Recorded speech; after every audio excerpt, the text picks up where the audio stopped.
Subscribe করুন Sonic Octave kids Bangla channel আর bell icon টিপুন বাচ্চাদের গল্প প্রথমে শোনার জন্য। গল্পের নাম বাঁশিওয়ালা আর ইঁদুর। একটা গ্রাম ছিল। সেই গ্রামে অনেক ইঁদুর, বড় ইঁদুর, ছোট ইঁদুর, কালো ইঁদুর, সাদা ইঁদুর, লাল ইঁদুর। প্রত্যেক মানুষ খুব উত্ত্যক্ত বোধ করতে লাগলো, কারণ ইঁদুরগুলো খুব বিরক্ত করত।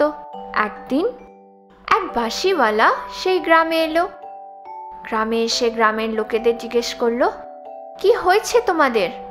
এত সমস্যা কিসের? তুমি কি করবে?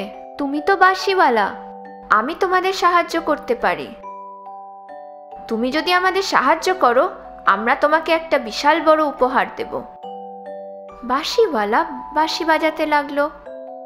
তখন চারিদিক থেকে ইঁদুর, কেউ বাড়ির থেকে, কেউ জঙ্গল থেকে, এদিক থেকে ওদিক থেকে সবাই বাঁশিওয়ালার পেছনে হাঁটতে লাগলো। বাঁশিওয়ালা এক নদীর কাছে এলো।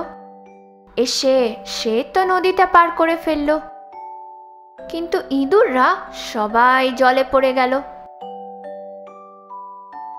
বাঁশিওয়ালা তখন গ্রামের লোকের কাছে এসে বলল, দেখো, সব ইঁদুর কিন্তু জলে পড়ে গেছে, এবারে আমার উপহার দাও।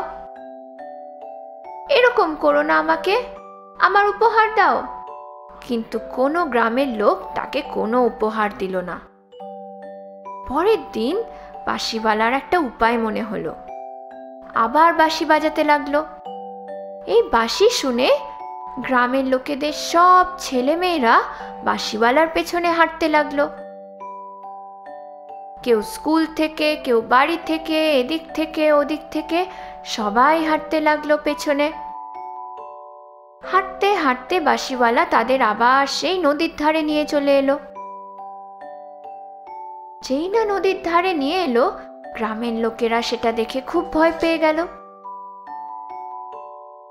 দেখো, সব আমাদের ছেলেমেয়েরা ওর পেছনে হাঁটতে লাগছে। বাঁশিওয়ালার কাছে গিয়ে বলল, আমাদের বাচ্চাদের ওই পারে নিয়ে যেও না, ওরা সবাই জলে পড়ে যাবে। কেন? আমি যখন সবে ইঁদুরদের গ্রামের থেকে বার করলাম, তখন তো তোমরা আমাকেও কোনো উপহার দিলে না।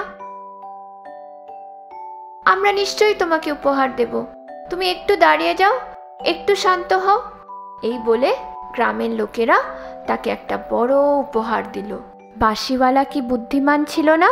গ্রামের লোকেদের কাছ থেকে নিজের উপহারটা ঠিক পেয়ে নিল। তাহলে এই গল্প থেকে আমরা কি শিখলাম? যেমন কাজ করবে, ঠিক তেমনই ফল পাবে।